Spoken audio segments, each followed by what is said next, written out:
Get ready to be mesmerized. Get ready to be entertained. Get ready to be informed. And most of all, get ready to listen. The latest sports news, great interviews, and the best coverage from around the nation's capital. It's Listen In with KNN, the sports sound of the district, right now on AM 1340 and 96.9 FM, Fox Sports Radio. Here's your host, Kelsey Nicole Nelson.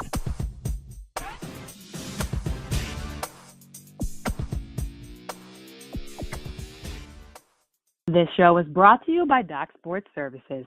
On today's edition of Listen In with KNN, presented by Fox Sports Radio, 96.9 FM and 1340 AM, I'm welcoming in a man who continues to make a name for himself in sports out on the West Coast, and Rudy Reyes, who is the newest addition to the KGWN Chenevine sports team.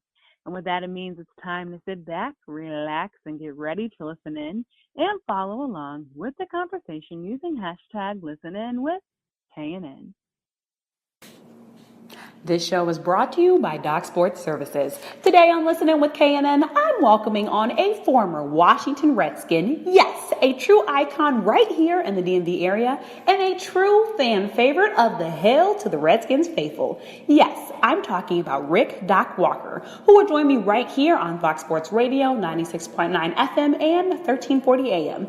Yes, Washington Redskins fans, this is for you, and especially all of you who are counting down to the next big event with the NFL, yes, the NFL Draft. And with that, it means it's time to sit back, relax, and get ready to listen in and follow along with the conversation using hashtag ListenIn with KNN.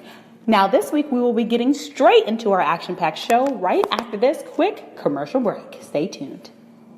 Welcome back to Listen In with KNN, the sports sound of the district and beyond, presented by Fox Sports Radio, where today I'm honored and excited to welcome in Mr. Rudy Reyes. Rudy, how are you? I'm doing great, Kelsey. Thanks for having me on for the first time. I appreciate it. How are you? That's the question. I'm wonderful. I'm kind of jealous. We have Hurricane Florence over here, and you guys on the West Coast, it seems like you guys always have it good right now. It's a little bit on the warm side, but then again, it's always on the warm side here in Southern California. We don't have hurricanes, but I certainly want to send prayers out to those that are in the path of that nasty weather system right now. Yes, and definitely, I hope everyone, if you are in an evacuation space, please listen to them, and please, for the safety of yourselves, definitely stay safe. But Rudy, I'm excited to talk sports with you. Before we talk sports, I want people to know a little bit more about you. So you've appeared on shows such as The Ben Smith Show, discussing sports-related topics. You've been on ESPN Radio with a friend of ours at the show, Freddie Coleman, talking about the NFL, the Coach Les Show on SB Nation Radio. You've basically done a lot. You also covered the 2017 ESPYs in Los Angeles, California, and you've covered Pac-12 Media Days, and you are making a new move, I understand, as a sports reporter. So just tell me a little bit about where you are right now in your sports reporting journey. I am on the way to doing something that is probably, first of all, thank you for acknowledging all that work. And that's just the tip of the iceberg, not to mention the podcast that I have on the RudDogShow.com. And I hope to get that back up as soon as I can get landed safely. I love it. I'm a fan of the show. Thank you. I appreciate that. And I'm a fan of your show, too. So there you go. Well, thank you. You're welcome. I'm just looking forward to covering everything sports there in Cheyenne, Wyoming. Of course, KGWN serves the greater Cheyenne area. There's Laramie County. It's about 75% of the state. And I'll be covering the Wyoming Cowboys, which is a Division 1A football team, with reporting ranging from coaches' interviews, maybe some mini documentaries. You guys have to stay tuned for that one. And not to mention player conversation as well. So I really look at mixing things up, bringing a lot of energy, bringing a lot of emphasis on the city of Cheyenne there in Wyoming. So a really vast journey. I'll be getting started next week. Yeah. Wonderful. Best of luck to you. So I'm excited. And also happy belated birthday. I understand you just celebrated a birthday this week as well. So lots of exciting things for you this week. Yeah, tell me about it. I'm still getting happy birthdays in today. When you didn't really expect to get them, I'm thinking to myself, okay, well, it's still my birthday. but it was yesterday, not today. So it's okay. We'll still count it. That means a lot of people. Okay, fair enough. I'm good. Thanks, I appreciate that. A lot of love, a lot of thank yous. Thank you very much. I appreciate it on Facebook. Oh my gosh, thanks for the shout outs on LinkedIn. Spend a day doing that. Yes. And I'm almost at the tail end of it. So while I don't get any more happy birthdays, I don't have to respond. It's crazy. Oh, I'm so proud of you. I tried to respond to everyone and I just gave up. I'm still trying to go back, but then I have so many more Facebook posts. So I just been one general thank you all. Love you very much. Yeah, basically one big thank you and have a great evening. Pretty much, yeah. We have a lot of stuff to do. We're busy people. We cover sports. It's always something happening. But Rudy, I do want to get into sports talk with you. I always like to kick off my show with my doing it big in the DMV segment. And unfortunately, Rudy, the Washington Mystics, they got to their first ever WNBA finals, but they failed to the Seattle Storm 98-82. Two names really capped it off in game 3. Brianna Stewart, who everyone should know from her UConn days, and Natasha Howard. Did you have a chance to catch any of the WNBA finals? I actually caught the entry part of that early in the season. I did get a chance to watch Candace Parker and obviously the Los Angeles team not living up to expectations. Unfortunately. But unfortunately, look, the Lynx are no stranger. They had taken out the Sparks in the last 2 playoff meetings. Yeah. So when you think about the Lynx, you think about the dynamics, the fast-paced action. This isn't the NBA. This is a WNBA. People really need to be glued into this because next year the Lynx are going to have a target on their back. And unfortunately, the Mystics are going to have another opportunity, but it won't happen until next year. So we'll see what happens. Right. Oh, my gosh. It was just incredible. I love that you said it. People need to be tuned into the WNBA. I feel like we have this conversation every single year, but women's sports, please give them a chance. Support them. WNBA finals, we saw some great basketball. Yes, the Seattle Storm did sweep the Washington Mystics, but you guys are seeing some of the best players in the game. Elena Deladon of the Washington Mystics, I think one of the best to ever play the game. And then Sue Bird on the other side, a true legend in the game. For the Seattle Storm. So what a great championship it was. Interestingly enough, Seattle's 16-point victory ties the 3rd largest in a finals clinching victory in WNBA history. So those girls obviously know what they're doing. And, I mean, they were just on fire from everywhere. But I do want to congratulate them. I know D.C. is hurt. We were on a championship wave, Rudy. We had the Washington Capitals winning. We had our arena football team here, the Washington Valor winning a championship. So we were just waiting for the Washington Mystics to continue that trend, but unfortunately, it did fall through. But like you said, there's always next year, so hopefully they change it around. Yeah, you never know. Maybe the Capitals need to go inside of that locker room and give the Mystics some mysticism of their own to share in their joy. You know, say, look, you know, this is what happened to us. We were down 0-2. Hey. Against the Penguins, we decided to come back and really take it to them. And, of course, Penguins being my team moving forward. Of course, it's all things Pittsburgh. You're one of those ones. For me. Yeah, I'm one of those guys. And you guys are always take me or leave me. for the Capitals. We always are like, we can get past the Penguins. We're good. And it happened this year, and you see what happened. So it did. I watched that game, and the Penguins just did not play to par. And, look, cap tip to the Capitals for being able to get it done and giving the first timers, you know, guys that have been there a long time, an opportunity to win a Stanley Cup for the first time. That's got to be a great feeling. And moving forward, that's going to be momentum into this upcoming season, which is right around the corner because teams have started to gather around the old ice cube and start their training camp. So we'll see what happens. It's exciting. And nonetheless, the Washington Capitals, at the beginning of their season, I don't care what many people say. Many people did not expect them to win the Stanley Cup, and they did. It was the story we needed. D.C. has been called a minor league sports town for a long time, a losing sports town. The Washington Capitals were able to start changing that culture. And finally, here in D.C., we really have in the Capitals a team that we can celebrate and do the championship parade because I didn't know if it was coming anytime soon. But I was glad I had a chance to be a part of it. So hopefully next year, Washington Mystics, we'll see you guys there. But congratulations to them still on getting to the finals for the first time in franchise history. Still a huge accomplishment in itself. Fantastic. Indeed it is. Yes. All right. Also happening this weekend, Rudy, we have to switch over to my biggest news in sports, Week 1 NFL action. Where should we start? I'll let you pick. where should we start? So much happened just in week one. I'm so glad my Sundays are back filled with football, Rudy. You're not the only one. Week one was filled with nothing but a lot of mischief. When I say mischief, Steelers decided to botch their first, tying 21 all for opening day against the Cleveland Browns, who have still yet to win a game. Right, they would tie. They still haven't won. But it's a tie a win for the Cleveland Browns. It is a win. Yes. Cleveland's been a carousel of quarterbacks rolling through their time after time after time.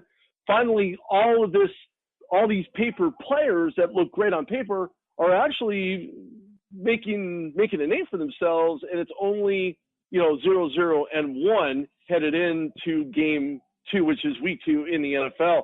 Steelers had too many turnovers, can't overcome that. Chris Boswell missing that game-winning field goal, and of course the kicker on the other side didn't do so great either. Also, missed a chip shot field goal, a lot closer than Chris Boswell, and they just didn't get it done. So Steelers start off the season not too good, 0-1, still without their franchise running back, and of course one who refuses to put ink to paper and rather spend time in Florida doing who knows what in the NFL. That's Le'Veon Bell. Yeah. What did you think of Le'Veon Bell putting that emoji up, the little glass eye? Like, did you think that was shady? I mean, I feel like I've heard so many people talking about this and saying, should his team be there for him? Is it wrong for his team to talk out about him? I mean, what do you kind of think of his antics and trying to get what he wants right now? Well, first of all, he's barking up the wrong tree. This team historically has not overpaid any player in history, and it goes back to beyond the steel curtain when Bill Nunn Jr., who has done everything possible to get these players that created these multiple Super Bowl wins in the 70s to try to translate that into recognize that we're not going to pay these guys that kind of money. Franco Harris had a very minimum salary. We're not paying Le'Veon Bell, who has a lot of miles on him, don't get me wrong, but still very effective. He's wanting more money, and he wants a lot more guaranteed. This team is just not going to pay it. It's simple. Yeah. But him casting shade, there's a lot of he said, and I mean, Ramon Foster said Le'Veon Bell was going to be there, and Le'Veon Bell went back and forth. It's just a real tiring situation there. I don't know that any more attention needs to be brought to it other than the dissension in the locker room now at 2.0, because we're now moved, forward, where Le'Veon Bell has been removed from any type of roster look, saying, well, you're not here second week in a row. Mike Tomlin didn't have anything to say other than I didn't have any communication with him during the post conference. So it is what it is. The Steelers are going to roll on behind. As a matter of fact, James Conner leads the NFL right now as of week 1. Believe it or not, out of a tie, James Conner is leading this team in rushing yards as well as first downs and carries despite the one fumble. I think that there's, clearly there's a lot more to the season. This isn't the end all for all you fantasy guys out there who's looking forward to Le'Veon Bell out there. But speaking of an ex-Steeler, Martavis Bryant, Raiders re-signed him today. That's good stuff. Yeah, I saw that. I don't know whether or not the Raiders are going to find a way to prevent it from being suspended. Is he appealing it? I don't know. Yep. As a matter of fact, I'll tell you a quick story. 2014, I was on the training camp field there in Pittsburgh. First time there, first time ever seeing all these players in my face, not on a football field. Right in front of you. Exactly. So Martavis Bryant's on an out route, almost knocks me down. So I'll never forget that. But I told you that story to tell you this story.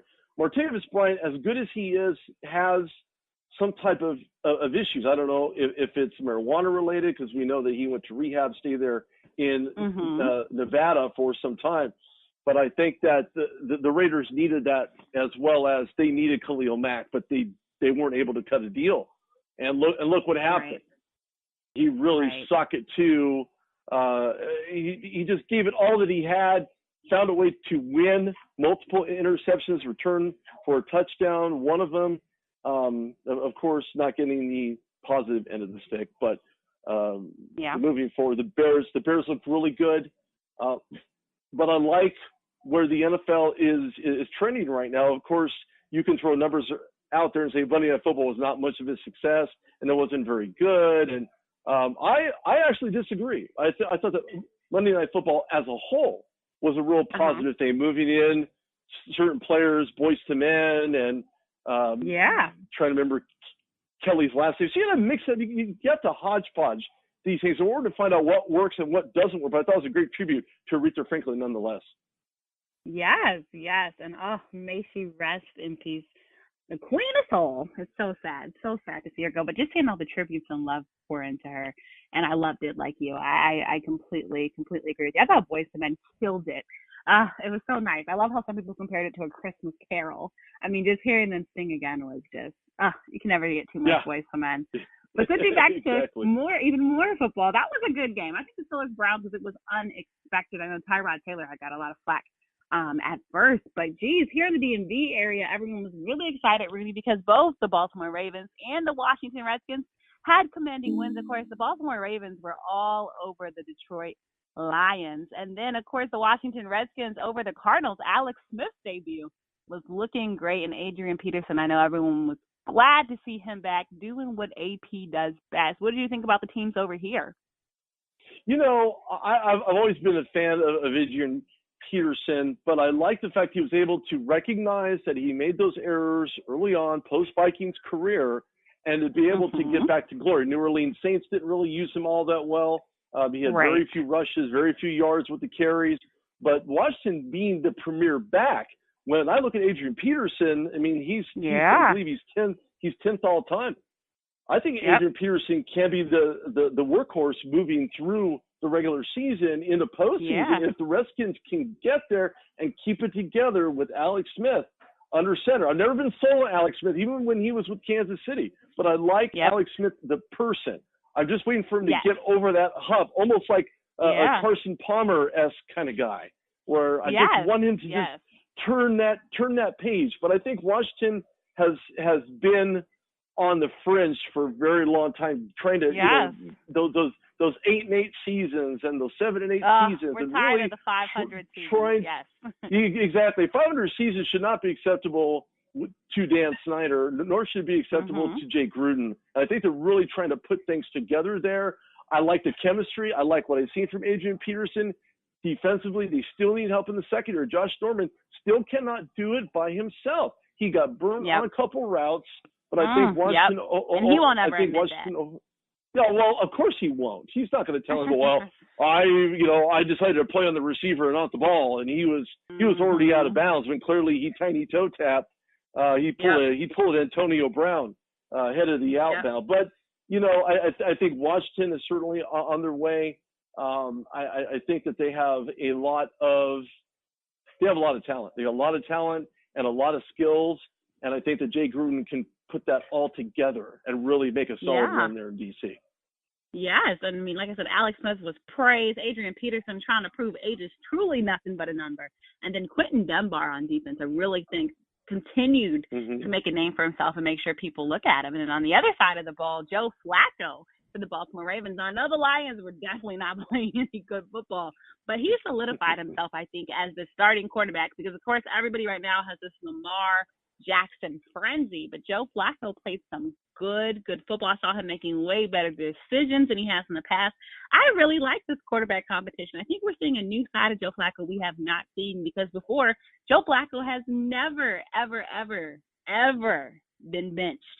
That is huge since he's been in Baltimore. But now he knows he has two quarterbacks at his back. Of course, Robin Griffith III did not suit up the Baltimore Ravens' first game, but he is their third-string quarterback. And, of course, Lamar Jackson, who everybody seems to cannot get enough of, is their second-string quarterback. So what do you think of the Baltimore Ravens in their first game of the season?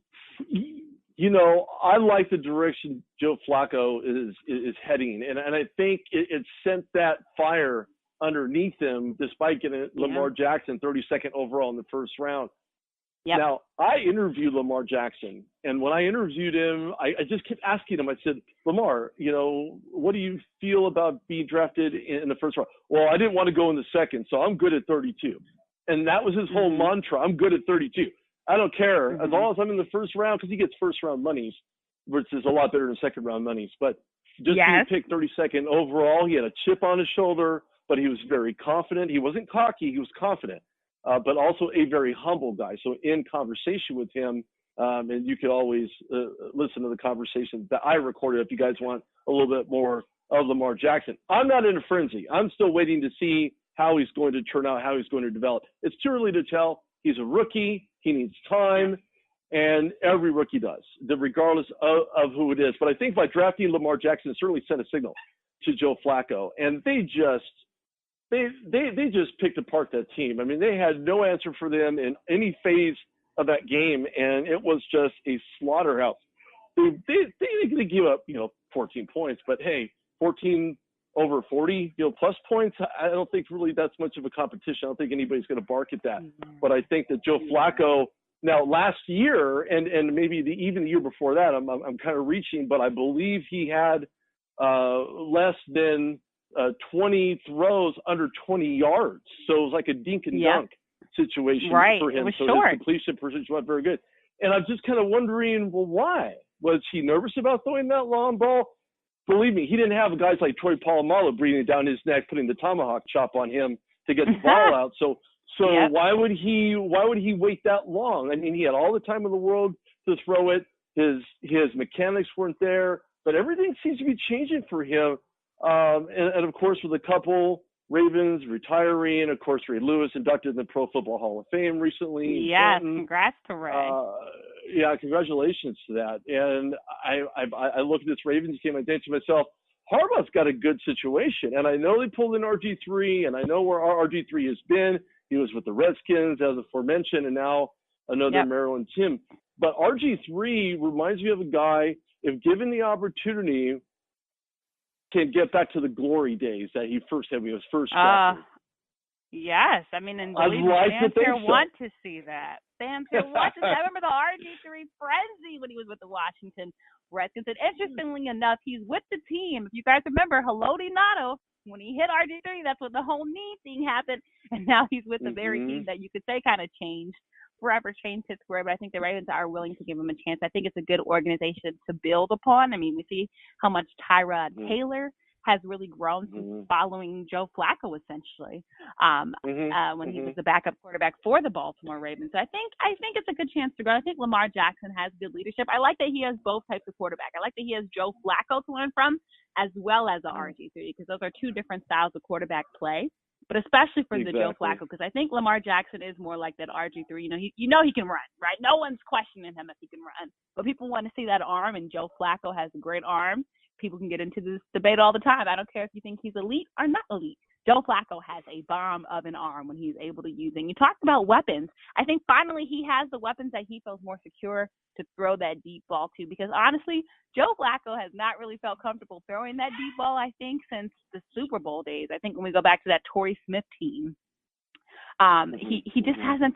I haven't seen the comfortability. But now he has Crabtree. If they get Crabtree going, the veteran, then he has some nice young wide receivers. Baltimore Ravens could possibly be a dangerous team this season. I mean, but just continuing on, there was so much happening in the NFL. But I do want to bring up something that some people might have not paid attention to. But, of course, Rudy, happening over this entire season has been the NFL and the national anthem protest. Now, this season, week one, we saw way less than last season, but two Miami Dolphins players, actually wide receiver Kenny Stills and Dolphins wide receiver Albert Wilson, they did end up kneeling during the national anthem against the Tennessee Titans. What is kind of your overall take on where this anthem protest will go this season for the NFL?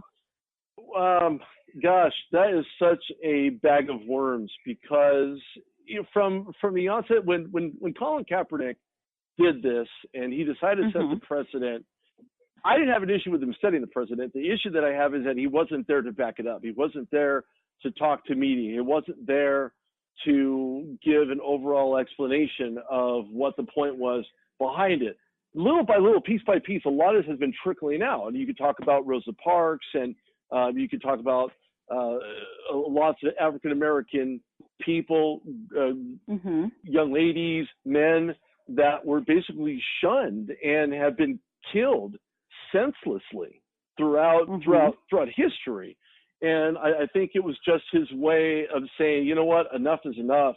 This isn't America, because these things are still happening, and they're still happening now. And I think that something definitely needs to be done about it. But kneeling during the national anthem with a team that's paying you to play football, this isn't about protest. If you're going to protest the CBA. Protest the things that are going on that you can utterly change immediately. Long-term change, it's going to take a lot of time. Lots of people have lost their lives. Martin Luther King lost his life for it, and lots of other leaders to try to change, even apartheid. You know, he sacrificed himself. Nelson Mandela. And so you really have to look at this thing for yourself.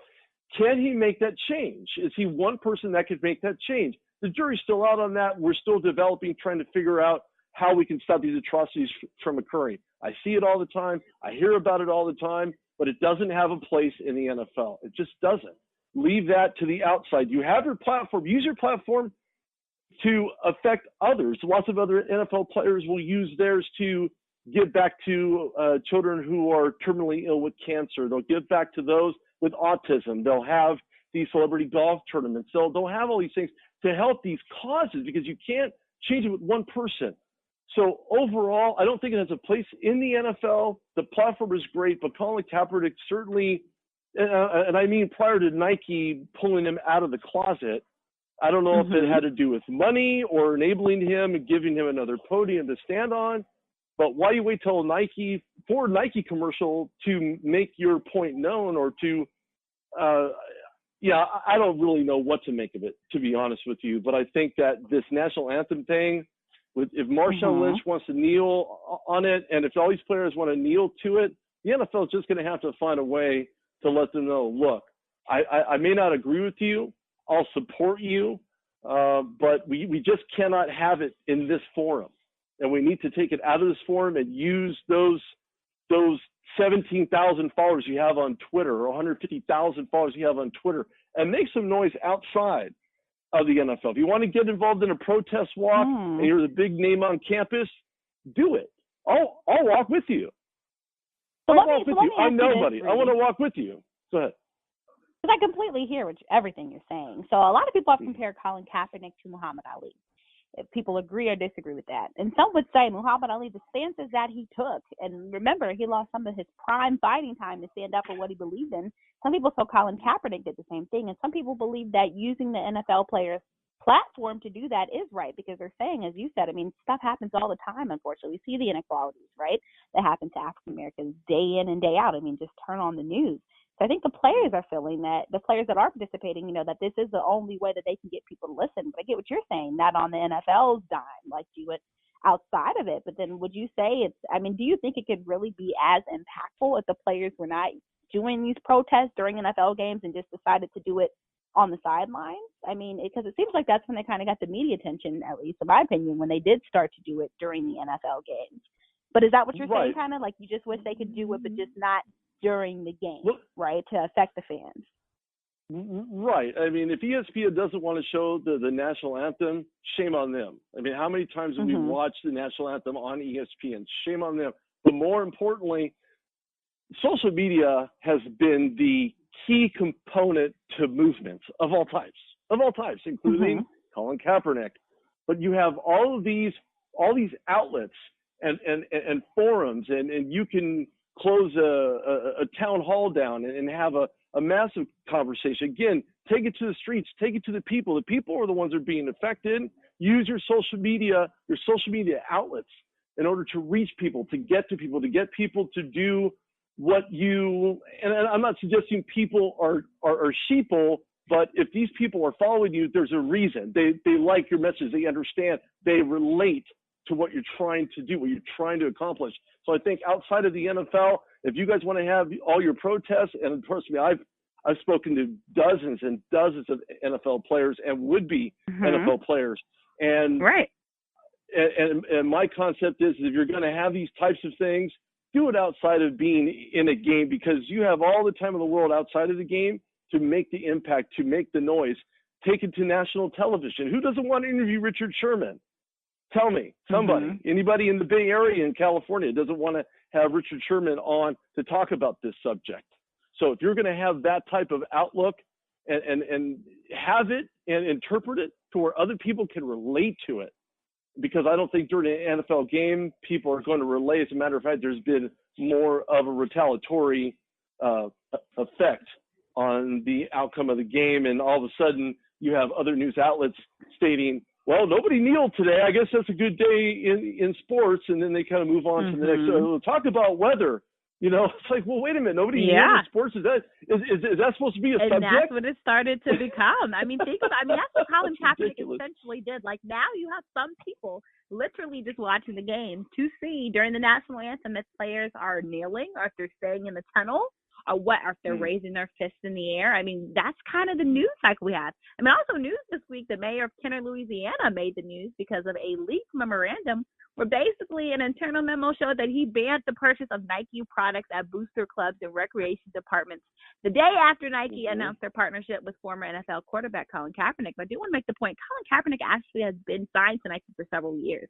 He has a new sponsorship deal, and then he has this new advertisement, of course, that dropped right before the NFL season. But just hearing what the mayor of Kenner, Louisiana, Ben John, that's his name, what do you think about mayors kind of getting involved in this and literally telling people to not buy Nike products? Like, is this kind of the wave that sports is headed into as athletes maybe try to become more socially active?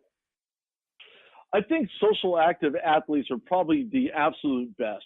And if they have a positive message and people are listening to them, I think overall, when you look at what they're trying to accomplish, it's accomplished on a relatively smaller scale. But what they are doing is that they're feeling the sense of accomplishment. Things are actually happening. They're moving in that direction. So it shows to the individual saying, this is what I've done. This is where we're at right now. And these are all the steps along the way to help us get to that point. Whether the mayor wants to tell people not to buy X, Y, and Z and ABC, a mayor's not going to be able to influence me personally to say, well, you shouldn't buy this or you shouldn't buy that. I'm going to say, well, you buy what you want to buy and I'll buy what I want to buy. And if it's Nike, then so be it. If it's Adidas or Puma or anybody else, it doesn't really matter. But no one's going to be able to tell me what I can or cannot buy. As far as the new trend and where this is going to, I think it's ridiculous. I just think there's too much attention paid to any one aspect of this entire situation. And I think the important things are being missed. I think change is being missed. I don't think there is any change being made right now, but the attention that's being given for the right reasons, going in the right direction, is the right thing. And I think people are doing it because we have that Fifth Amendment right. You can say whatever we want. The Second Amendment, we can protest till the cows come home. Either way, we have a right to arm ourselves, and we can talk about our own principles. So if these athletes want to go about and handle their business and get their point across, use their outlets. Again, going back to what I was saying earlier. But as far as trending and things like that are concerned, it's ridiculous. If the president of the United States said you cannot buy Nike or you'll go to jail, I mean, how ludicrous is that? There's no way. Or if you own these products, you need to get rid of them, or we're going to have the National Guard. You're going to waste your time sending the National Guard to my house for a pair of shoes? For something serious? like that. It's ludicrous.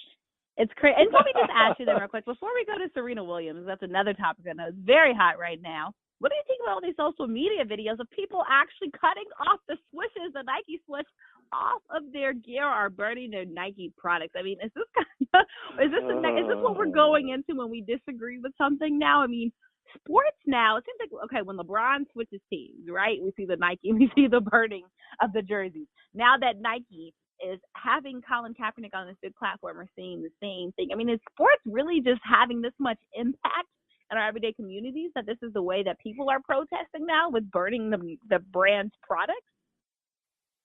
I mean, it's crazy to see these videos.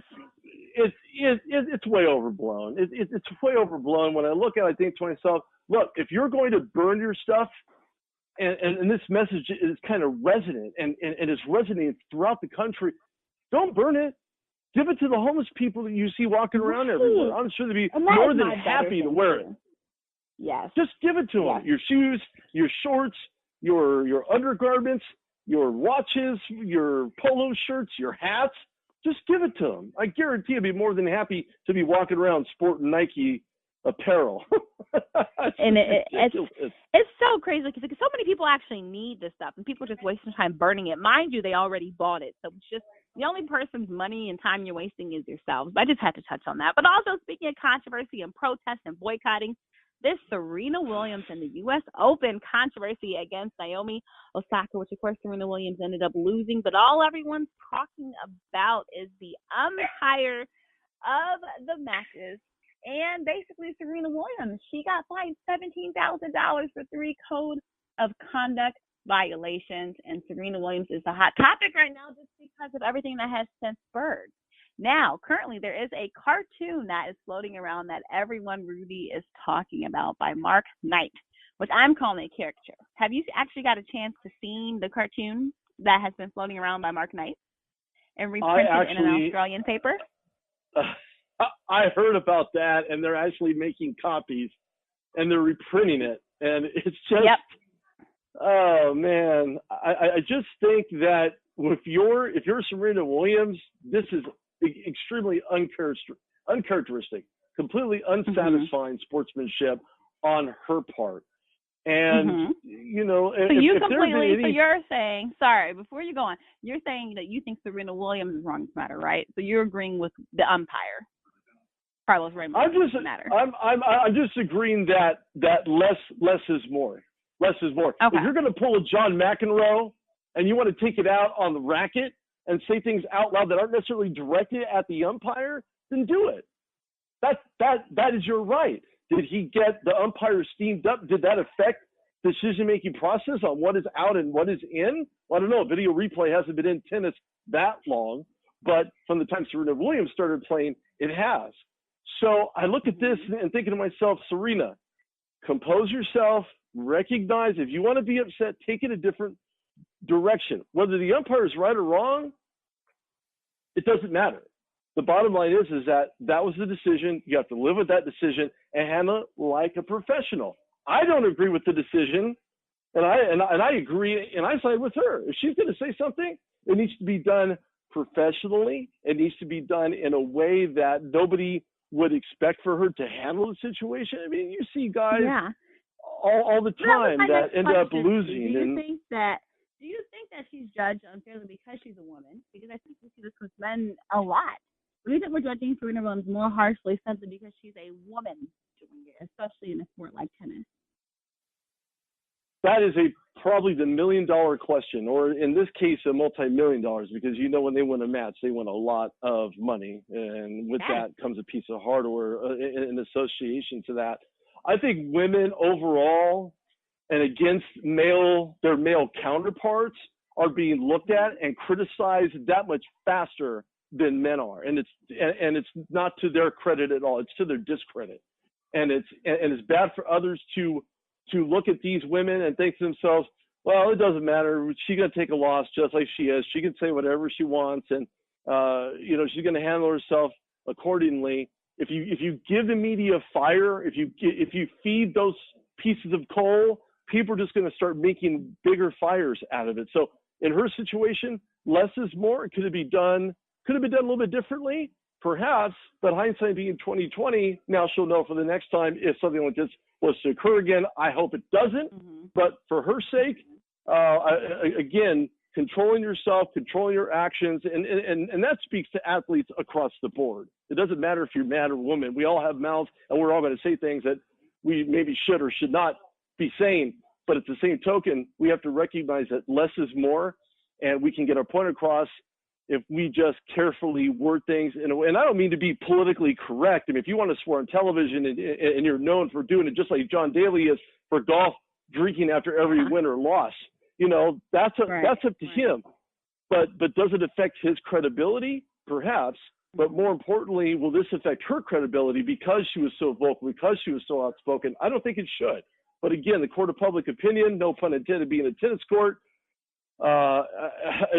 media watching, media frenzy, she's Serena Williams, it goes wild real fast. Williams, right? Like, she's going to be always judged differently. But Rudy, oh my gosh, this show has been so fun. I feel like this week in sports has been crazy. But Rudy, I do always like to end my show with my Woman Crush Everyday segment. We're going to start in the U.S.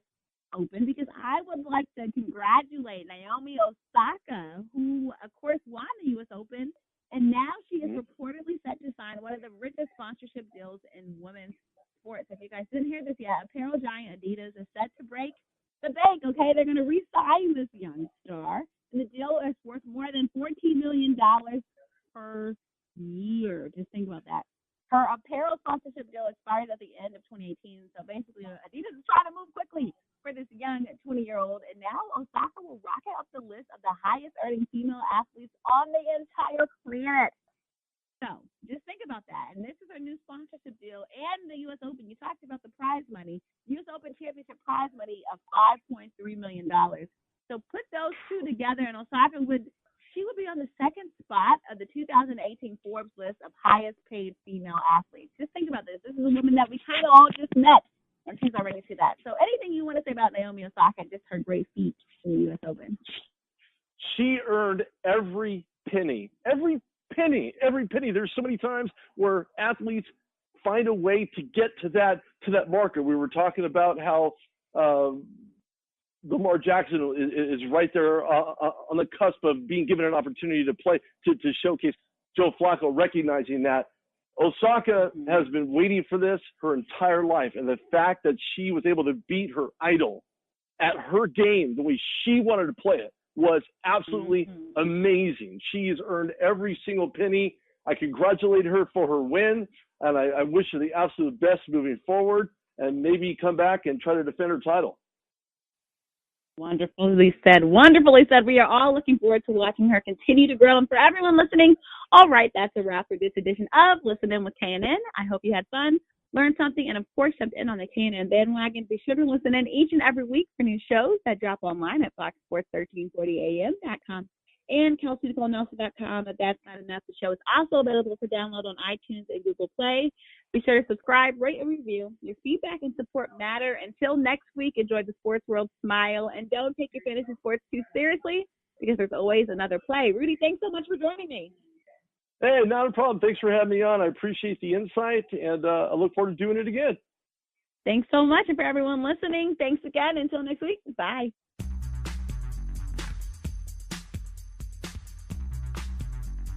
Follow Kelsey on Twitter at @TheRealKNelson. Join the movement across other social media platforms at #ListenInWithKNN. This has been Listen In with KNN